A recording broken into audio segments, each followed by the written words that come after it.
The gentleman from Wisconsin, Mr. Fitzgerald, is now recognized for 5 minutes. Thank you, Mr. Chair. The problem of home affordability seems to be much more of a problem of supply and demand. Builders aren't incentivized to create enough starter homes or entry-level homes for younger generations to begin to build this wealth. I've been part of discussions between home builders in Wisconsin and some of the municipalities where they're on a carousel, continuing to kind of chase the idea of developing and building a new subdivision, and they can't come to agreement because of the cost of the homes. So one effort to reduce regulatory barriers that I'm aware of is Mr. Loudermilk has a portal for Appraisal Licensing Act, which would provide consistent licensing application and renewal procedures and background checks for appraisers. Mr. Harris, what are some of the other regulatory issues on the federal side that could be removed to reduce the cost of housing that you're certainly aware of?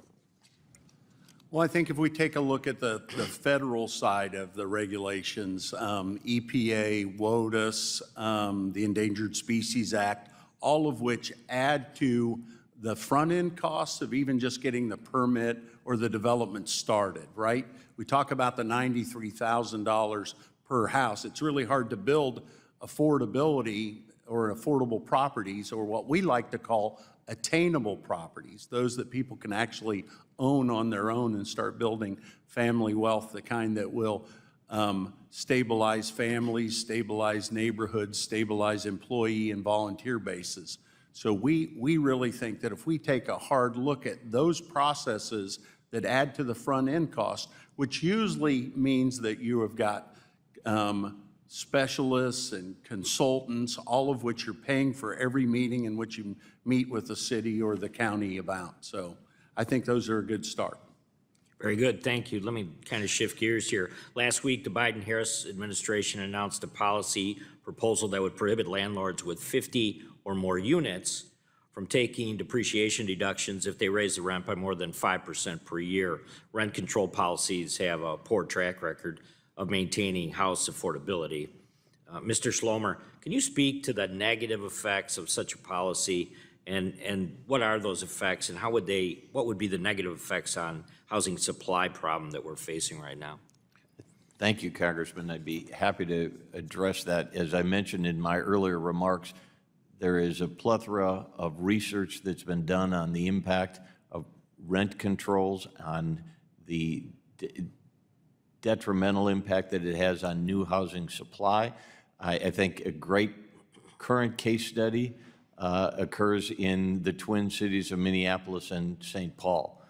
St. Paul adopted rent control a couple of years ago. Minneapolis did not. The construction of new apartment and new rental housing in St. Paul has ground to a virtual halt, while it has continued to grow in Minneapolis and the suburban areas that do not have rent control. Supply does have a huge impact. Why would that be a concern if to hold something to a 5% level?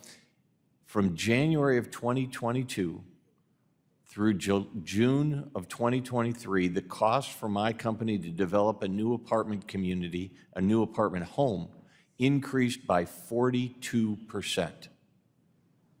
Rent did not increase anywhere near that number, even during a rapidly growing rent period of time. So for us to then create new housing in a market that will be under rent control tells us that we may not be able to keep up with our costs, and we have to find markets where that's not a restriction on our development. And that has been proven time and time again. It ends up impacting the quality of housing. People don't maintain housing because of the costs that they will incur relative to the rent increases that are out there. They're very tied together.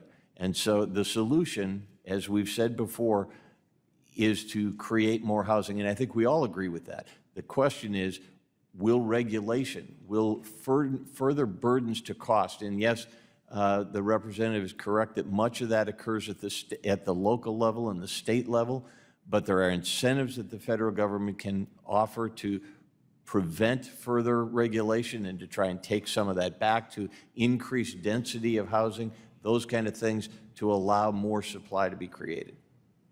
Thank you very much for your answer. I yield back, Chairman. Thank you, Mr. Fitzgerald. I now recognize the gentleman from New York, Mr.